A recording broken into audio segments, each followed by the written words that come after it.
নমস্কাৰ প্ৰথম খবৰৰ ষ্টুডিঅ'ৰ পৰা মই ৰুমা কাকতি আজিৰ অনুষ্ঠান ৰামধেনুত আপোনালোক সকলোকে স্বাগতম জনাইছোঁ আশা কৰোঁ আপোনালোক সকলো কুশলে আছে আজিৰ অনুষ্ঠানত আমি বিশেষভাৱে আমন্ত্ৰণ কৰি আনিছোঁ এগৰাকী এনে এজন ব্যক্তি যিগৰাকী ব্যক্তিৰ নিচা হ'ল সাহিত্য চৰ্চা পেছাত তেওঁ এজন অধিবক্তা আৰু তেখেত এজন সুদক্ষ ৰাজনীতিবিদ প্ৰিয় দৰ্শক তেখেত ৰাজ্যিক সংখ্যালঘু মৰ্চাৰ সম্পাদক আপোনালোকে নিশ্চয় অনুমান কৰিব পাৰিছে এইজন জনপ্ৰিয় ৰাজনীতিবিদক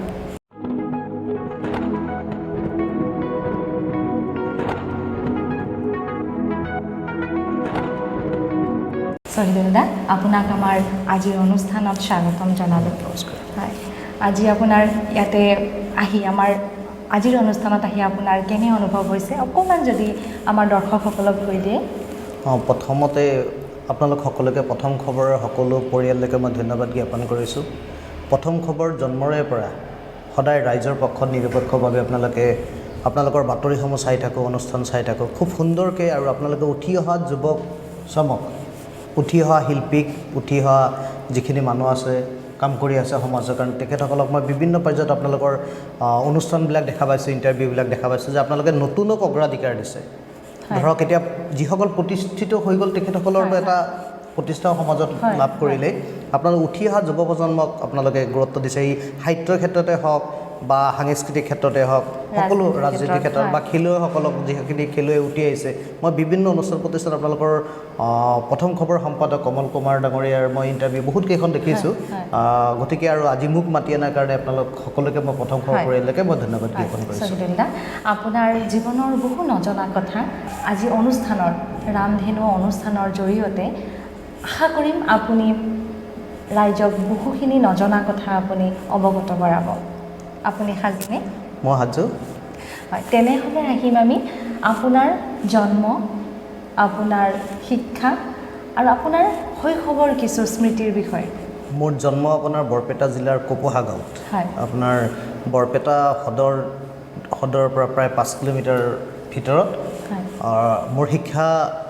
আপোনাৰ প্ৰাইমাৰী আৰু হাইস্কুল মই মোৰ কপোহা গাঁৱৰ পৰাই কৰিছিলোঁ মন্দিয়া উচ্চতৰ মাধ্যমিক বিদ্যালয়ৰ পৰা মই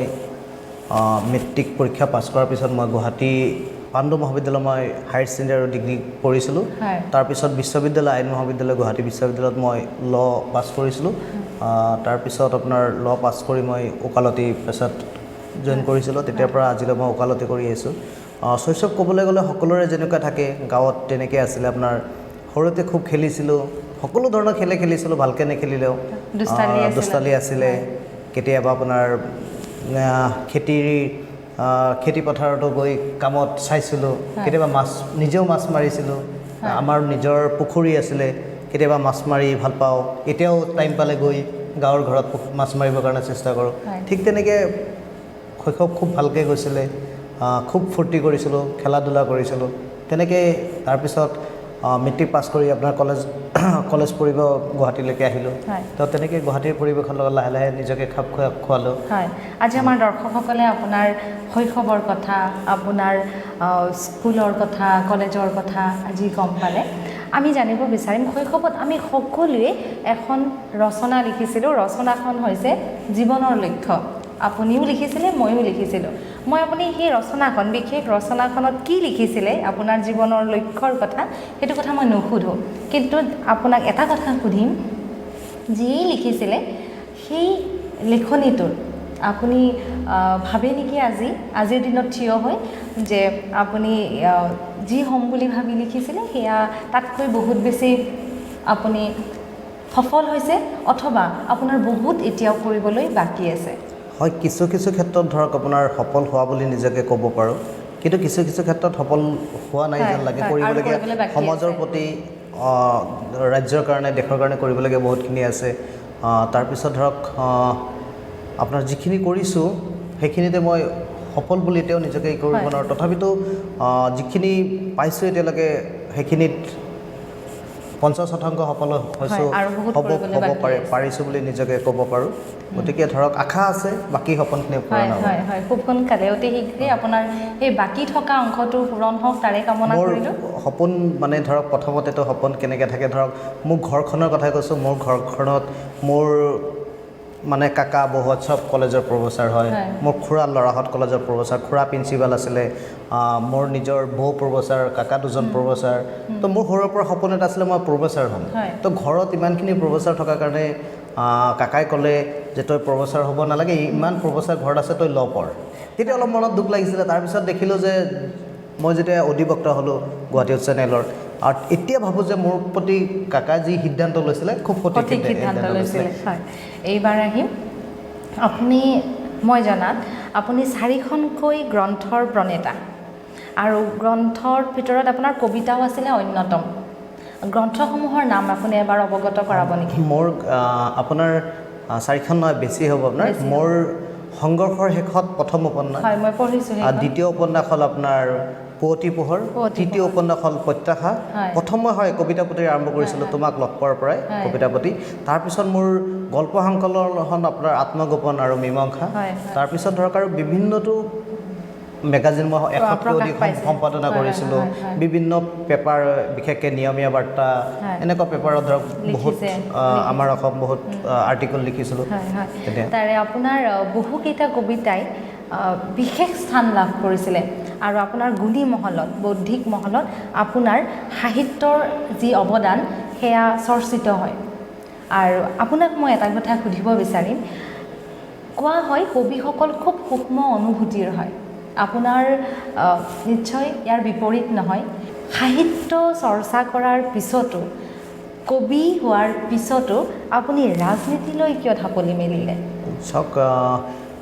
ৰাজনীতি মানে আপোনাৰ সাহিত্যৰ লগত ওতঃপ্ৰোতভাৱে জড়িত নহ'লেও দুটা বিষয়বস্তু বেলেগ বেলেগ হ'লেও মই কলেজত যেতিয়া মই পাণ্ডু মহাবিদ্যালয়ত পঢ়িছিলোঁ আহি মই পাণ্ডু মহাবিদ্যালয়ৰ ছাত্ৰ একতা সভাৰ নিৰ্বাচনত ক্ৰমান্বয়ে মোৰ সাহিত্যৰ লগে লগে মই পাণ্ডু মহাবিদ্যালয়ৰ ছাত্ৰ একতা সভাৰ সম্পাদক নিৰ্বাচিত হৈছিলোঁ তাৰপিছত মই বিশ্ববিদ্যালয় আইন মহাবিদ্যালয় গুৱাহাটী বিশ্ববিদ্যালয়ত 3বাৰকৈ মই প্ৰিলিমিনাৰী ইণ্টাৰমিডিয়েট আৰু ফাইনেলত 3বাৰতে মই এটা পোৰ্টফলিঅ'ত খেলিছিলোঁ আৰু বিপুল ভোটত 3 বছৰে নিৰ্বাচিত হৈছিলোঁ তো ঠিক তেনেকৈ মই ছাত্ৰ ৰাজনীতিত মই সোমাই গৈছিলোঁ তাৰপৰা যুৱ ৰাজনীতিত সোমালোঁ তাৰপৰা যুৱৰ পৰা ধৰক আপোনাৰ ডাইৰেক্ট পলিটিকেল তেনেকৈ ৰাজনীতিত সোমাই গ'লোঁ মাজতে জানে আপোনালোকে কিছুদিনৰ কাৰণে মই এক অৰাজনৈতিক সংগঠনৰ প্ৰতিষ্ঠা কৰিছিলোঁ তাৰপিছত সেই অৰাজনৈতিক সংগঠনৰ দিল্লীত আপোনাৰ বা ধৰক চেন্নাইত কমিটি হৈছিলে আমি প্ৰতিষ্ঠা দিৱস দিল্লীত পাতিছিলোঁ বিভিন্ন কাৰ্যসূচী আমি কৰিছিলোঁ অসমৰ জ্বলন্ত সমস্যা বিশেষকৈ বানপানী আৰু গৰাখহনীয়াক লৈ আমি কাম কৰিছিলোঁ আৰু টোটেলি আমি অৰাজনৈতিক কৰি ৰাখিছিলোঁ তাৰপিছত আকৌ কৈ লৈছোঁ যে মোৰ জীৱনৰ ৰাজনীতিৰ আদৰ্শ ব্যক্তিজনে হ'ল ডক্টৰ হিমন্ত বিশ্ব শৰ্মা তেখেতটো ধৰক সৰুৰে পৰা তেখেতক আপোনাৰ ধৰক 96ৰ পৰা তেখেতৰ লগত সম্পৰ্ক আছে জানো তেখেতে এটা কথা কয় যে মানুহে সপোন দেখিব লাগে সপোন যদি নাথাকে তেতিয়াহ'লে সেই সপোন নাথাকিলে মানে কাম নকৰে স্থবিৰ হৈ যাব তো সৰুৰে পৰা সপোন আছে আপুনি আগতে যিটো প্ৰশ্ন কৰিছিলে মই কৈছোঁ 50% হয়তো এডুকেশ্যন কোৱালিফিকেশ্যন বা বিভিন্ন ক্ষেত্ৰত ধৰক ছাকচেছ হ'ব পাৰিছে যদিও আৰু 50% কৰিবলগীয়া আছে আৰু মোৰ ৰাজনৈতিক গুৰু ডক্টৰ হিমন্ত বিশ্ব শৰ্মা ডাঙৰীয়া তেখেতৰ হেৰি যে সপোন দেখা পাব লাগে আৰু সেই সপোন বাস্তৱত পৰিণত কৰাৰ কাৰণে কাম কৰিব লাগে আৰু তেনেকৈ কাম কৰি গৈ আছোঁ অনাগত দিনত কিমানখিনি কৰিব পাৰোঁ আপুনি ইতিমধ্যে আপুনি ক'লে যে আপোনাৰ ৰাজনীতিৰ ক্ষেত্ৰখনৰ আদৰ্শ ব্যক্তিজন হৈছে ডক্টৰ হিমন্ত বিশ্ব শৰ্মা আপোনাৰ কথাৰ পৰা সেইটোৱে আমি অনুমেয় কৰিব পাৰোঁ এতিয়া মই সুধিব খুজিম সাহিত্য ক্ষেত্ৰখনত আপোনাৰ আদৰ্শৰ ব্যক্তিগৰাকী কোন আৰু কিয় সাহিত্য ক্ষেত্ৰত একদম সৰুৰে পৰা মই যেতিয়া ধৰক পঢ়িছোঁ আটাইতকৈ বেছি অনুপ্ৰাণিত হৈছোঁ শ্ৰদ্ধাৰ হোমেন বৰগোহাঁই ছাৰৰ আপোনাৰ আৰু হোমেন বৰগোহাঁই ছাৰৰ আপোনাৰ উপন্যাস বা যি লিখাই নপঢ়ো কিয় বাস্তৱৰ লগত যেন একদম বাস্তৱ আপোনাৰ যিমানখিনি পঢ়িছোঁ কিতাপ পঢ়া আনন্দ একক কিতাপপত্ৰ বা বিভিন্ন ধৰণৰ ছাৰৰ যিমান গ্ৰন্থ আছে সকলো গ্ৰন্থতে আপুনি একদম বাস্তৱতা বিচাৰি পাইছোঁ বাস্তৱী আছে ঠিক তাৰপিছতো লক্ষীনন্দন বৰা ছাৰৰ এখন গ্ৰন্থ আপোনালোকে হয়তো আৰু এটা মামণি ৰয়ছম গোস্বামী বাইদেউৰ লগত মোৰ এটা খুব সুসম্পৰ্ক আছে বাইদেউকো মই খুব ওচৰৰ পৰা পাইছিলোঁ মোৰ গ্ৰন্থসমূহৰ ধৰক কেতিয়াবা কেতিয়াবা কনকচন্দ ডেকা ছাৰকো পাইছোঁ। মোৰ গ্ৰন্থ এখনৰ দুখন গ্ৰন্থৰ মোৰ লক্ষীনন্দন বৰা ছাৰে লিখিছে, এখনত অজিত ভূঞা ছাৰে লিখিছে, অধীক্ষৰ ফুকন ছাৰে লিখিছে, বা কনকচন্দ ডেকা ছাৰহঁতক বিভিন্ন পৰামৰ্শ দিছে। কিন্তু আটাইতকৈ মই যদি বেছিকৈ যদি মই মানে কাৰোবাৰ গ্ৰন্থ যদি মই আটাইতকৈ বেছি ভাল পাইছোঁ সেইটো হৈছে হোমেন বৰগোহাঁই ছাৰৰ। বাকীখিনিও মোৰ আপোনাৰ অনুৰাধা শৰ্মা পূজাৰী বাইদেউৰ নামো ল'ব লাগিব। বাইদেউৰ বহুত গ্ৰন্থ মই পঢ়িছোঁ। বাইদেউৰ মানে গ্ৰন্থসমূহতো মই সুকীয়া আমেজ পাবলৈ সক্ষম হৈছোঁ। আপোনাৰ পৰিয়ালৰ বিষয়ে আমি জানিম। তাৰ আগতে মই আপোনাক এটা কথা সুধিব খুজিম। কথাটো হৈছে আপুনি অলপতে আপোনাৰ মাতৃক হেৰুৱাইছে। হয়। আৰু লগে লগে এইবাৰ আমি জনামতে আপুনি জনিয়া সমষ্টিৰ পৰাও আপুনি ইলেকশ্যন খেলিছে। হয়, কেইদিন মই ক'ব খুজিম, মোৰ প্ৰশ্নটো হ'ল এতিয়া আপুনি নিৰ্বাচন খেলি আপুনি জয়ী হ'ব বুলি মোৰ এটা ধাৰণা আছে বা আমি বিশ্বাস কৰোঁ। যদি আপুনি জয়ী হৈ আহে, আপুনি ক'ৰবাত নহয় ক'ৰবাত মাতৃক আপোনাৰ জয়ৰ সোৱাদটো দিবলৈ ৰৈ গ'ল বুলি আপুনি তেখেতক তেওঁৰ অভাৱটোক অনুভৱ কৰিব নেকি? হয়, প্ৰথম কথাত যে চাওক, আপোনাৰ যোৱা 31 জানুৱাৰীত মোৰ মাৰ মৃত্যু হৈছে। হয়, মনততো সেইটো খুব থাকিব কেতিয়াবা যদি ছাকচেছ হ'ব পাৰোঁ জীৱনত, যে মায়ে চাব যাব প্ৰত্যেকটি আৰু সন্তানৰে দ্বিতীয়তে ধৰক এতিয়ালৈকে মই ভাৰতীয় জনতা পাৰ্টীৰ পৰা প্ৰাৰ্থিত্ব প্ৰত্যাশী। যদি দলে যদি মোক প্ৰাৰ্থিত্ব দিয়ে, এতিয়ালৈকে দিয়া নাই, যদি প্ৰাৰ্থিত্ব দিয়ে তেতিয়া, আৰু যদি নিদিয়েও যাক দিয়ে তাৰ কাৰণে কাম কৰিম। আৰু দলে যি দায়িত্ব দিব, দলৰ এজন নিষ্ঠাবান কৰ্মী হিচাপে, এজন সক্ৰিয় কৰ্মী হিচাপে দলৰ আদৰ্শ, দলৰ নীতি আদৰ্শ প্ৰচাৰ কৰি যাম, কাম কৰি যাম। আৰু যদি দলে বিবেচনা কৰে যে প্ৰাৰ্থিত্ব দিয়া হ'ল, তেতিয়াও মই সাজু আছোঁ। আৰু যদি দলে নিদিয়েও, দলে যি দায়িত্ব দিয়ে মই পালন কৰিম। আৰু মই ধৰক আপোনালোকে দেখা পাইছে যে মই বিশেষকৈ 6 চনৰ পৰা ওতঃপ্ৰোতভাৱে জনীয়া সমষ্টিৰ প্ৰতিটো সমস্যাৰ লগতে মই ওতঃপ্ৰোতভাৱে জড়িত হৈছোঁ। যোৱা লকডাউন আৰু বানপানীত আপোনাৰ প্ৰতিটো পৰিয়াল, মই প্ৰথম আহ্বান কৰিছিলোঁ যে বৰপেটা জিলাৰ কোনোবা মানুহ ভাৰতবৰ্ষৰ ক'ৰবাত বা ক'ৰবাত বিপদত পৰিছে নেকি, একাউণ্ট নম্বৰখিনি বিচাৰিছিলোঁ। এনেকৈ দেখিলোঁ যে ছ'চিয়েল মিডিয়াৰ জৰিয়তে বিচাৰিছিলোঁ, তাতে ঢেৰ একাউণ্ট আহিছিলে। তেওঁলোকক য'ত যিমানজন মানুহ থাকে সহায় কৰিছিলোঁ, একাউণ্টত পইচা ভৰাই দিছিলোঁ। তাৰপিছত আপোনাৰ লকডাউন আৰু বানপানীৰ সময়ত সমষ্টিত 20 পৰা 25 লাখ টকাৰ মই মোৰ ব্যক্তিগত ফালৰ পৰা, আৰু এই ক্ষেত্ৰত মই ভগৱান আল্লাহ ওপৰৱালাক মই ধন্যবাদ দিওঁ যে মই সেইখিনি কৰিব পাৰিছোঁ মানুহখিনিৰ সময়ত। সেইখিনি সময়ত যে আৰু মোৰ ইভেন কি ধৰক ঘৰৰ গুৱাহাটীৰ ঘৰতো দিনৰ পৰা একদম আবেলিলৈকে মানুহৰ ভিৰ এটা লাগি থাকিছিলে। এটলিষ্ট মই কেইখনমান দোকান ৰেডি কৰি দিছিলোঁ যে 500 টকাৰ চাউল দালি এনেকৈ মিলাই আৰু আহিছিলে। আৰু এই ক্ষেত্ৰত নিজকে বেলেগ আপোনাৰ ভাল পাইছিলোঁ, নিজকে ভাল লাগিছিলে। বহুত বিল্ডিঙত থকা বা বহুত কোটিপতি থকা মানুহৰ ঘৰতো দেখিছিলোঁ লকডাউনৰ সময়তো তেওঁলোকে ওলাই অহা নাছিলে বা মানুহক সহায় কৰা নাছিলে। তাৰপিছত জনীয়া বিধানসভা সমষ্টিৰ বহুত ভাৰতীয় জনতা পাৰ্টীৰ কাৰ্যকৰ্তাসকল, তেওঁলোকেও মাননীয় সভাপতি ৰঞ্জিত কুমাৰ দাস ডাঙৰীয়াৰ নিৰ্দেশক্ৰমে আমি কৰিছিলোঁ। তেখেতসকলেও যিয়ে যিমান পাৰে সহায় কৰিছিলে মানুহক, যাতে কোনো যাতে নোখোৱাকৈ থাকিব নালাগে তাৰ কাৰণে। আৰু আমাৰ জিলাৰ, বিশেষকৈ বৰপেটা জিলাৰ গৌৰৱ, আমাৰ সকলো শ্ৰদ্ধাৰ মাননীয় ৰঞ্জিত কুমাৰ দাসৰ আপোনাৰ সৰ্বসমষ্টি বিধায়ক, তেখেতৰ নিৰ্দেশক্ৰমে আমি যিমানখিনি পাৰোঁ মানৱ সেৱাই আচল আপোনাৰ, আৰু আমাৰ আছেই ভাৰতীয় জনতা পাৰ্টীৰ সেৱাই ধৰ্ম, গতিকে আমি তেনেকৈ চেষ্টা কৰিছোঁ। হয়, যিহেতু প্ৰিয় দৰ্শকসকল, মই আপোনালোকৰ হৈ এটি প্ৰশ্ন সুধিব খুজিম। যিহেতু আপুনি জনীয়া সমষ্টিৰ পৰা নিৰ্বাচনৰ বাবে থিয় হৈছে, তে আপোনাক মই সুধিব খুজিম, জনীয়াবাসীৰ প্ৰধানত কি সমস্যা আছে? প্ৰথমতে মই আপোনাৰ এটা ক্লিয়াৰ কৰি দিছোঁ যে মই প্ৰাৰ্থী এতিয়ালৈকে পোৱা নাই, প্ৰাৰ্থিত্ব বিচাৰি দলে প্ৰাৰ্থিত্ব দিয়া নাই। হয়, যদি দলে মোক প্ৰাৰ্থিত্ব দিয়ে মই দলৰ হৈ ডেফিনেটলি মই সাজু আছোঁ। নিদিলেও মোক দলে যি দায়িত্ব দিয়ে মই পালন কৰিম। বেলেগক দিলেও মই যিমানখিনি নিজৰ কাৰণে কৰিম, বেলেগ প্ৰাৰ্থী হ'লেও তাতকৈ বেছি কৰিম, হয়তো কম নকৰোঁ। আৰু যেতিয়া জনীয়া সমষ্টিৰ মেইন সমস্যা হৈছে আপোনাৰ আটাইতকৈ ডাঙৰ সমস্যা হৈছে গৰাখহনীয়া সমস্যা, বানপানী আৰু গৰাখহনীয়া সমস্যা। গৰাখহনীয়া সমস্যাই আপোনাৰ জনীয়া বিধানসভা সমষ্টিৰ মানচিত্ৰ এটা অংশ নোহোৱা কৰি দিছে। আপোনাৰ নদীয়ে ভাঙি বহুত পকা ঘৰ, আজি জনীয়া সত্ৰৰ ওচৰলৈকে আপোনাৰ বেকী নদী আহি পাইছে। আটাইতকৈ ডাঙৰ মানে প্ৰত্যাহ্বান আমাৰ সন্মুখত। আজি মানুহখিনি ঘৰ বাৰী নোহোৱা কৰিছে, খেতি পথাৰ নোহোৱা কৰি দিছে। আপোনাৰ যদি গৰাখহনীয়া আপোনাৰ জনীয়া সমষ্টিৰ ৰোধ হয় আৰু বানপানী যদি আমি বিজ্ঞানসন্মতভাৱে সমাধান কৰিব পাৰোঁ, আৰু ইতিমধ্যে কেন্দ্ৰীয় চৰকাৰ ভাৰতীয় জনতা পাৰ্টীৰ ৰাজ্য চৰকাৰ বিভিন্ন আঁচনি লৈছে আৰু মোৰ বিশ্বাস যে যোৱা 70 বছৰ 60 বছৰে কংগ্ৰেছ দলে একোৱে নকৰিলে মই ৰাজনীতিৰ কথাত অলপ আহিছোঁ আপোনালোকে বেয়া পাব নালাগে যে যোৱা 60 বছৰে কেৱল কংগ্ৰেছ দলে পৰিয়ালকেন্দ্ৰিক ৰাজনীতি কৰিলে যে লিডাৰবিলাকৰ পেট ভৰ্তি কৰিলে আৰু যিমান সংখ্যালঘু বিধায়ক আপোনাৰ সংখ্যালঘু অত্যাধিক অঞ্চলৰ পৰা নিৰ্বাচিত হৈ আহিছে কংগ্ৰেছ দলৰ তেওঁলোকে কি কৰিছে প্ৰথম আহি গুৱাহাটীত এডোখৰ মাটি কিনিছে ঘৰ বনাইছে আৰু ডাঙৰ ডাঙৰ বিল্ডিং বনাই থাকিব চেষ্টা কৰিছে আৰু আপুনি চাব ৰাজধানী মছজিদৰ পৰা হাতীগাঁৱলৈকে যিমান কেইখন হোটেল আছে গোটেইকেইখনৰ হোটেলৰ মালিক হ'ল কংগ্ৰেছ দলৰ আপোনাৰ সেইসকল বিধায়ক মন্ত্ৰী সংখ্যালঘু যিসকলে সমষ্টিত একো কাম কৰা নাই যোৱা 60 বছৰে কংগ্ৰেছ দলৰ শাসনত কোনো ধৰণৰ উন্নয়ন সংখ্যালঘু অত্যাধিক হোৱা নাছিলে কিন্তু 4.5 বছৰত ডক্টৰ হিমন্ত বিশ্ব শৰ্মা ডাঙৰীয়া ৰঞ্জিত কুমাৰ দাস ডাঙৰীয়া পীযুষ হাজৰিকা ডাঙৰীয়া দিলীপ শইকীয়া সোণোৱাল ডাঙৰীয়া তেখেতসকলৰ নেতৃত্বত আজি 4.5 বছৰৰ ভিতৰত 5 বছৰ নহয় 1 বছৰ কৰোণা কালৰ বিৰোধীত যদি আপুনি দেখা পায় যে কালৈ যি আন্দোলন হৈছিলে 1 বছৰ 4 বছৰৰ কাৰ্যকালত যিখিনি হৈছে 70 বছৰৰ 60 বছৰে সংখ্যালঘু অত্যাধিক অঞ্চলত ভাৰতীয় জনতা পাৰ্টি যদি আৰু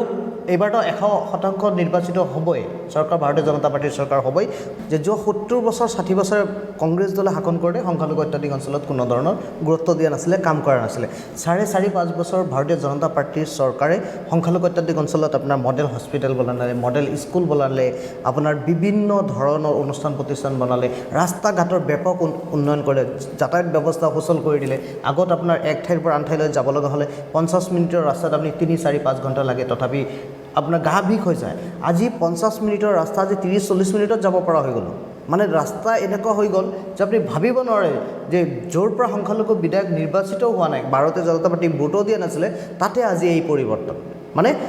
ভাৰতীয় জনতা পাৰ্টিৰ চৰকাৰ সবকা সাথ সবকা বিকাশ সবকা বিশ্বাস সকলোকে লগত লৈ কাম কৰিছে তাৰ কাৰণে এনেকুৱা হৈছে আজি যোৱা 70 বছৰ 60 বছৰে কংগ্ৰেছ দলে শাসন কৰি দুজন উচ্চ পৰ্যায়ৰ সংখ্যালঘু যুৱক যুৱতীসকলক ক'তো নিযুক্তি দিয়া নাছিলে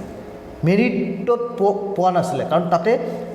যি 2-4জন পিয়ন চকীদাৰ পাইছিলে টকাৰ বিনিময়ত পাইছিলে কিছু স্কুলৰ টিচাৰ বা কলেজৰ টিচাৰ হৈছিলে যে বেঞ্চাৰ স্কুল কলেজ খুলি কৰিছিলে চৰকাৰে একো কৰা নাছিলে কিন্তু ভাৰতীয় জনতা পাৰ্টিৰ চৰকাৰ যোৱা 5 বছৰ কমপ্লিট হোৱাই নাই 4.5 বছৰ যদি আমি ধৰোঁ যে 50 জনতকৈ অধিক সংখ্যালঘু যুৱক যুৱতীয়ে উচ্চ শিক্ষাৰ চাকৰি পাবলৈ সক্ষম হৈছে আজি সংখ্যালঘু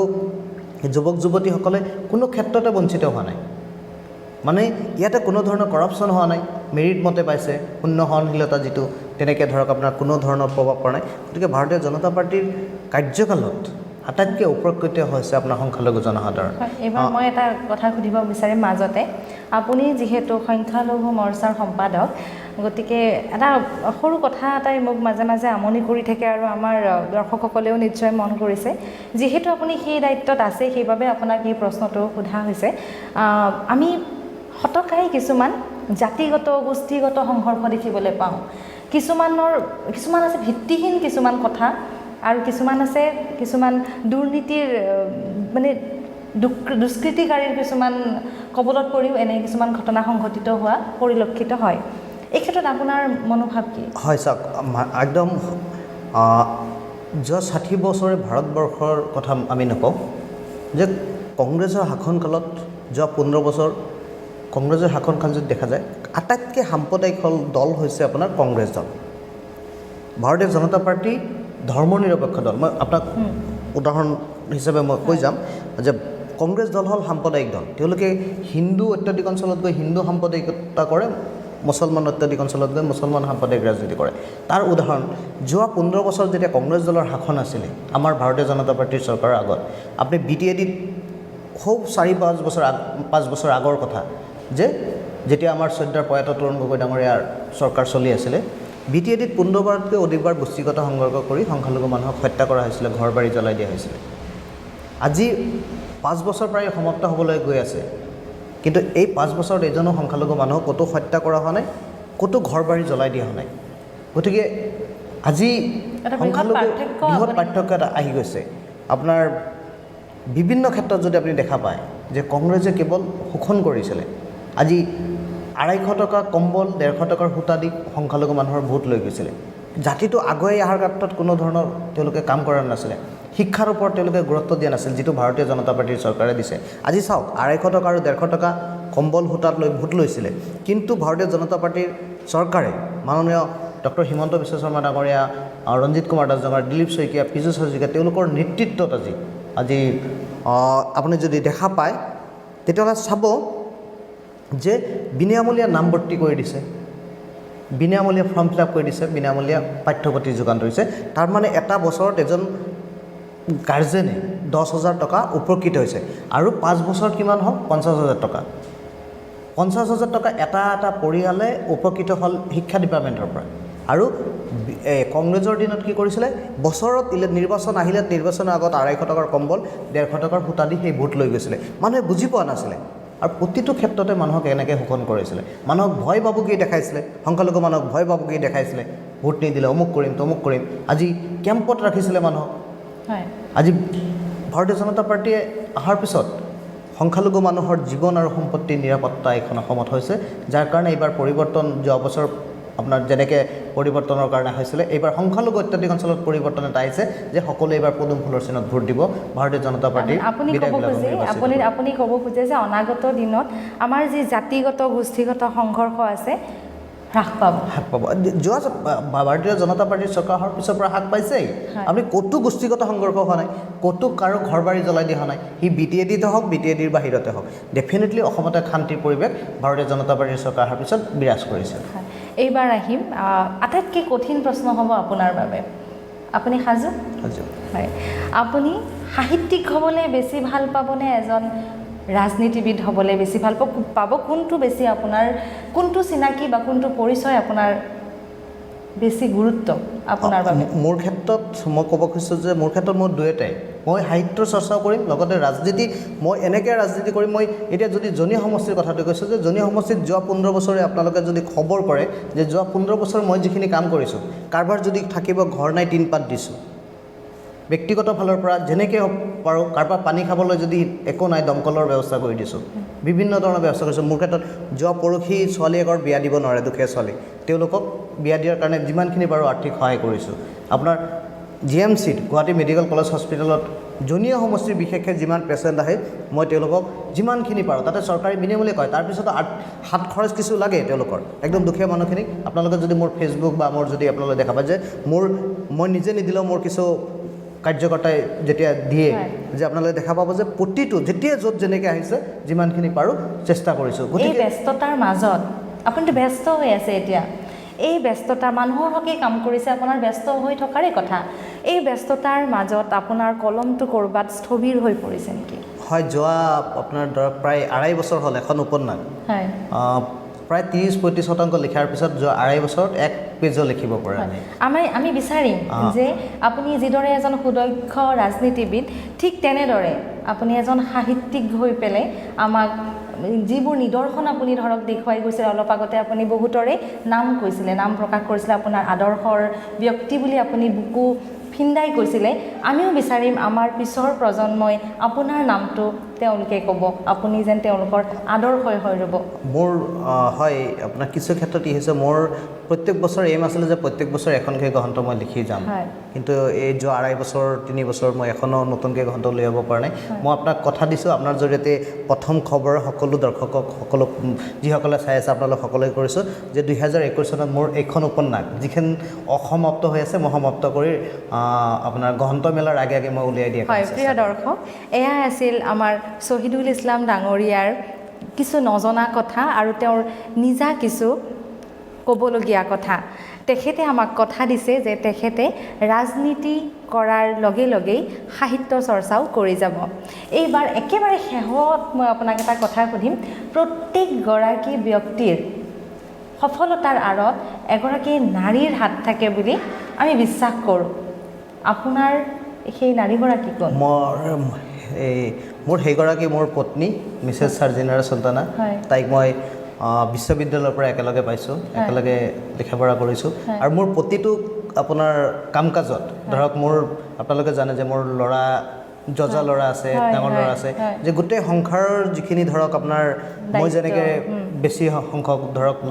ল'ৰাখিনি কণা নিয়া স্কুল বা গোটেইখিনি দায়িত্ব, তাইও অধিবক্তা আছিলে, পিছত আপোনাৰ টেট টিচাৰ, তাই তেতিয়া চাকৰি পাই 2012 চনৰ পৰা চাকৰি কৰাৰ লগে লগে সংসাৰৰ প্ৰায় 80-90% দায়িত্ব মানে তাই গোটেইখিনি চম্ভালিছে। গতিকে মোৰ এই ক্ষেত্ৰত মোৰ পত্নী মিছেছ ছাৰ্জিনাৰা চুলতানাকে মই হয় শেষত আপুনি আমাৰ এই অনুষ্ঠান ৰামধেনু আৰু প্ৰথম খবৰৰ দৰ্শকসকলক কি ক'ব মই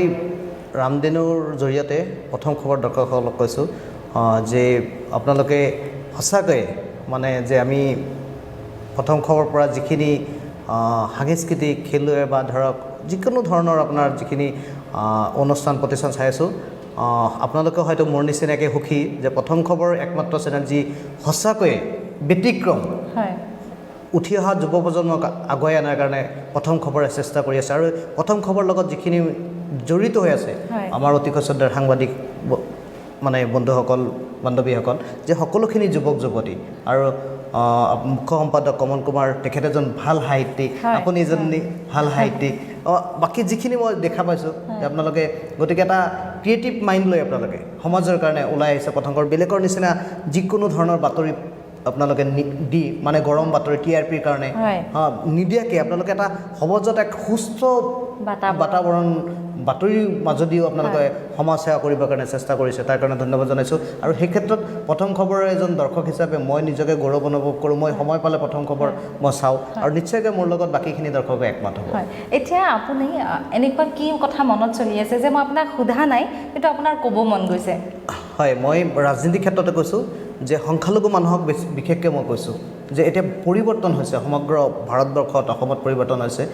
দেখা পাইছে যে যিমানখিনি আঁচনি আজি ভাৰতীয় জনতা পাৰ্টীৰ চৰকাৰে দিছে আটাইতকৈ যদি বেছি উপকৃত হৈছে সংখ্যালঘু জনসাধাৰণ উপকৃত হৈছে গতিকে সংখ্যালঘু জনসাধাৰণ মই আপোনালোকক অনুৰোধ কৰিছোঁ যে আপোনালোকে চৰকাৰ ভাৰতীয় জনতা পাৰ্টীৰ হ'ব 100% ইয়াত কোনো দ্বিমত নাই গতিকে আপোনালোকে এইবাৰ আপোনালোকৰ ভোটটো পদুম ফুলত দি এইকাৰণে কৈছোঁ যে 70 বছৰে কংগ্ৰেছে কৰিব নোৱাৰা কাম 5 বছৰত আপোনাৰ ভাৰতীয় জনতা পাৰ্টীৰ চৰকাৰে কৰিলে গতিকে আপোনালোকে এইবাৰ নিৰ্বাচনত এটলিষ্ট সংখ্যালঘু অত্যাধিক অঞ্চলত আপোনালোকৰ এই যিসকল কংগ্ৰেছৰ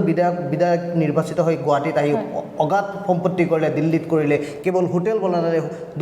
সংখ্যালঘু অত্যাধিক অঞ্চলত গৰাখহনীয়াৰ কথা চিন্তা নকৰিলে সমস্যা হৈ থাকিলে গতিকে সেইসকলক সমাজৰ পৰা আঁতৰাই নতুন উঠি অহা যুৱ প্ৰজন্ম যেনেকৈ আকোৱালি লৈছে আজি ভাৰতীয় জনতা পাৰ্টি আপোনালোকে এইবাৰ নিৰ্বাচনত আপোনালোকে সমগ্ৰ অসমৰ সংখ্যালঘু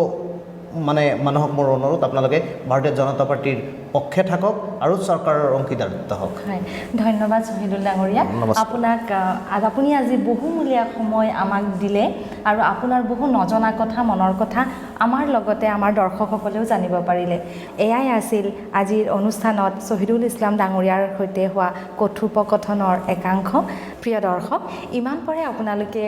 শহীদুল ইছলাম ডাঙৰীয়াৰ সৈতে হোৱা কথোপকথনৰ অংশীদাৰ হ'লে আৰু যদি আমাৰ অনুষ্ঠানটি চাই ভাল পাইছে নিশ্চয়কৈ লাইক কমেণ্ট আৰু শ্বেয়াৰ কৰিব আৰু চাই থাকিব প্ৰথম খবৰ আৰু শহীদুল দা আপুনি আপোনাৰ বহুমূলীয়া সময় আমাৰ এই অনুষ্ঠানটিত দিলে তাৰ বাবেও